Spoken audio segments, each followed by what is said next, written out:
కురాల ప్రాజెక్టులో గల్లంతైన యువకుడి కోసం గద్వాల జిల్లా యంత్రాంగం వెతుకులాట మొదలుపెట్టింది. నిన్న సాయంత్రం గద్వాల జిల్లా బూడిదిపాడుకు చెందిన మహేష్ స్నేహితులతో కలిసి ప్రాజెక్టు సందర్శనకు వెళ్లాడు.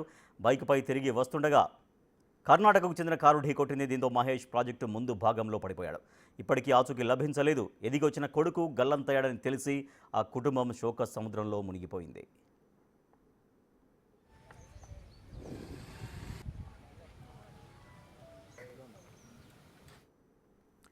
మరింత సమాచారం జూరాల ప్రాజెక్టు నుంచి మా ప్రతినిధి శంకర్ అందిస్తారు. జూరాల ప్రాజెక్టు వద్ద ప్రమాదం చోటు చేసుకుంది. నిన్న సాయంత్రం 7:09 ప్రాంతంలో గద్వాల జిల్లాకు సంబంధించినటువంటి మానవపాడు మండలం బూడిదపాడు గ్రామానికి చెందినటువంటి మహేష్ తన ఇద్దరు స్నేహితులతో కలిసి జూరాల ప్రాజెక్టుకు రావడం జరిగింది. ప్రజెంట్ మనం జూరాల ప్రాజెక్టు దగ్గర ఉన్నాము. విజువల్స్ లో కూడా చూడొచ్చు. ప్రాజెక్టుకు సంబంధించి ఎగ్జాక్ట్ గా 52వ గేటు అంటే దాదాపు మనము 53వ గేట్ దగ్గర ఉన్నాము. 53వ గేట్ దగ్గర ఈ ప్రమాదం చోటు చేసుకున్నటువంటి సిచ్యువేషన్ కనబడుతుంది. మనకు ఎక్కడైతే ఈ యొక్క సీసీటీవీ ఫుటేజ్ లో లభించినటువంటి ఆధారాల ప్రకారం ఇతను తన స్నేహితులతో కలిసి జూరాలను సందర్శించి ఆ క్రమంలో తిరిగి తన గ్రామానికి వెళ్తుండగా కర్ణాటకకు సంబంధించినటువంటి ఒక వెహికల్ కార్ అనేది కూడా సెల్ ఫోన్ చూస్తూ నిర్లక్ష్యంగా డ్రైవింగ్ చేస్తూ ఇక్కడ బైక్ పై వెళ్తున్నటువంటి వారిని ఢీ కొట్టడంతో ఒక్కసారిగా మనకు చూపిస్తున్నటువంటి ఈ ప్రాంతంలోనే దానికి సంబంధించినటువంటి ఎవిడెన్స్ అన్ని కూడా ఉన్నాయి. మొత్తంగా బైక్ ఎక్కడైతే నుజ్జు అయిందో ఆ ప్రాంతాన్ని కూడా మనం క్లియర్ గా చూడవచ్చు. అంతే క్లియర్ కట్ గా చూడవచ్చు.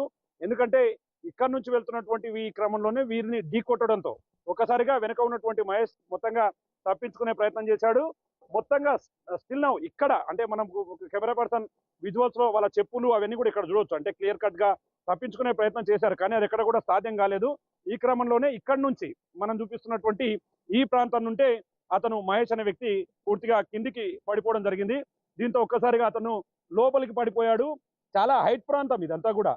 గత 10 రోజుల నుంచి కూడా జూరాల ప్రాజెక్టుకు కర్ణాటక, మహారాష్ట్ర నుంచి పెద్ద ఎత్తున వరద నీరు వస్తుంది. 1,00,000 క్యూసెక్ల వరద అంతా కూడా ప్రాజెక్టుకు వచ్చి చేరుకోవడంతో ప్రాజెక్టు దగ్గర సందర్శకుల తాకిడి అనేది కూడా ఎక్కువగా అయింది. ఒకవైపు పోలీసులు స్ట్రిక్ట్ గానే ఉంటున్నారు, కానీ పోలీసుల కళ్ళు కప్పి కొంతమంది ఆ డ్యామ్ కింది సైడ్ లోకి వెళ్ళి సెల్ఫీలు తీసుకోవడానికి కూడా ప్రయత్నాలు చేస్తున్నారు. వాళ్ళు ఎంత వారించినా కూడా నెత్తి నోరు కొట్టుకుంటున్నా కూడా అటువంటి పట్టించుకునే పరిస్థితి అయితే ఇక్కడ కనిపించట్లేదు. మొత్తంగా ఈ ప్రాంతాన్ని అవతల సైడ్ చూద్దాం. అవతల సైడ్ ఎన్డీఆర్ఎఫ్ సిబ్బంది కూడా గాలింపు చర్యలు చేస్తున్నారు.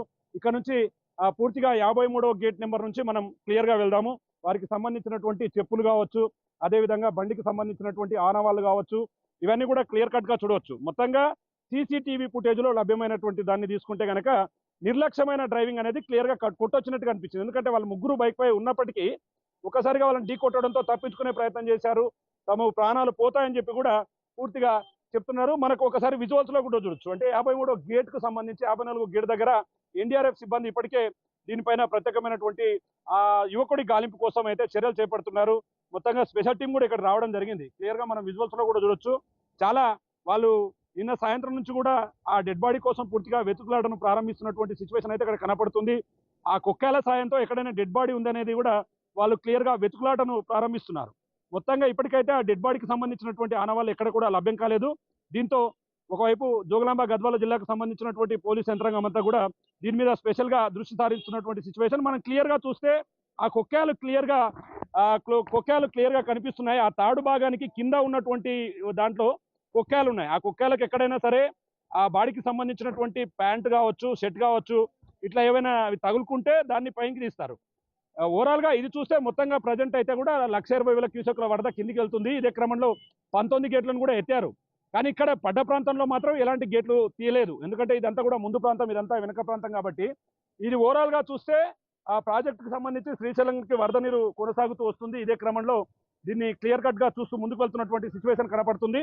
ఏదేమైనప్పటికీ ప్రాజెక్టుకు సంబంధించి ఇంత ఎత్తైన ప్రాంతం కాబట్టి అతడికి అంటే క్లియర్ కట్ గా అతడు బతికే అవకాశాలు చాలా తక్కువ అని చెప్పి కూడా అధికారులు చెప్తున్నటువంటి సిచ్యువేషన్ అయితే ఇక్కడ కనిపిస్తుంది. మొత్తంగా చూస్తే మాత్రం ఈ ప్రాంతం అంతా కూడా ఈ 53 పిల్లర్ నెంబర్ 53 ప్రాంతం అంతా కూడా ఈ ప్రాంతంలో గతం నుంచి కూడా ఈ రాకపోకలు అనేది కూడా ఇక్కడ నుంచే కొనసాగుతాయి. ఎందుకంటే గద్వాల ప్రాంతానికి కావచ్చు, అమరసింత ప్రాంతానికి ఇదే బ్రిడ్జి మీద వెళ్ళాలి. అదేవిధంగా ఇక్కడ నుంచే రాకపోకలు కూడా కొనసాగించాలి. ఇలాంటి టైంలో ఇలాంటి ప్రమాదం చోటు చేసుకోవడంతో ఆ కుటుంబం అంతా కూడా తీవ్ర దిగ్భ్రాంతిని వ్యక్తం చేస్తుంది. కుటుంబాలంతా కూడా దుఃఖ సాగరంలో మునిగిపోయింది. ఎందుకంటే చేతికి వచ్చినటువంటి కొడుకు చనిపోవడంతో ఒక్కసారిగా కుటుంబ సభ్యులు ఆవేదన వ్యక్తం చేస్తున్నారు. తమ కొడుకు చనిపోవడం తీరని లోటుగా కూడా ఆ కుటుంబం భావిస్తున్నటువంటి సిచ్యువేషన్. ఇప్పటికైతే వెతుకులాట ప్రారంభిస్తున్నారు. కుటుంబ సభ్యులంతా కూడా ఇక్కడికి వచ్చారు వాళ్ళని చూడడానికి. ఏదేమైనప్పటికీ ఓవరాల్ ఘటనతో గతంలో కూడా ఈ డ్యాంకు చుట్టుపక్కల ప్రాంతాల్లో ఉన్నటువంటి చాలా చోట్ల కూడా ఈ చేపల అమ్మకం అనేది పెద్ద ఎత్తున జరుగుతుంది. దాంతోపాటు పెద్ద ఎత్తున మద్యం విక్రయాలు కూడా జరుగుతున్నాయి. ఆ మద్యం విక్రయాలు చోటు చేసుకోవడంతో పెద్ద ఎత్తున సందర్శకులు ప్రాజెక్టును చూసి ఆ తర్వాత ఈ మద్యం తాగడం ఇట్లాంటివన్నీ కూడా చోటు చేసుకుంటున్నాయి. ఎంత ఎన్ని చెప్తున్నప్పటికీ ఇవి పూర్తి స్థాయిలో నివారణ కాకపోవడందే ఇటువంటి ప్రమాదాలు చోటు చేసుకుంటున్నాయి. ఇప్పటికే జురాల భద్రతకు సంబంధించి పలు సందర్భాల్లో వార్తలు వస్తున్న నేపథ్యంలో ఇప్పటికే మంత్రి ఉత్తమ్ కుమార్ రెడ్డి కూడా ఈ ప్రాజెక్టును సందర్శించడం, ప్రాజెక్టుపై వాహనాల రాకపోకలను నిషేధించేందుకు పూర్తిస్థాయిలో ఆల్టర్నేట్ గా వేరే ఒక బ్రిడ్జ్ నిర్మాణం కోసం కూడా కోట్ల రూపాయలతో ఇప్పటికే ఆర్డర్స్ ఇచ్చారు. ఇదంతా కూడా కొనసాగుతూ వస్తుంది కాబట్టి రాబోయే రోజుల్లో ఇట్లాంటి ప్రమాదాలు జరగకుండా చూడాలని చెప్పి కూడా చూస్తున్నాం. మరోవైపు పోలీసులు అయితే పూర్తిగా ఉదయం నుంచి కూడా ఇక్కడే అతని గాలింపు కోసం అయితే చర్యలు చేపడుతున్నారు. మరోవైపు పోలీసులు కూడా కట్టుదిట్టమైనటువంటి ఏర్పాట్లు చేసి ప్రాజెక్టు దగ్గర ఆంక్షలు విధించినటువంటి సిచ్యువేషన్ అయితే ఇక్కడ కనిపిస్తుంది. ఏదేమైనప్పటికీ ఒక కుటుంబం అయితే ఎదిగొచ్చినటువంటి కొడుకును పోగొట్టుకోవడం, జూరాల ప్రాజెక్టుకు సంబంధించి ఇట్లాంటి టైంలో ఇట్లాంటి ఘటన చోటు చేసుకోవడంతో ఆ కుటుంబం అంతా కూడా దుఃఖసాగరంలో మునిగిపోయినటువంటి సిచ్యువేషన్. పోలీసులు కేసు నమోదు చేసుకోవడంతో పాటు దర్యాప్తు ప్రారంభించారు.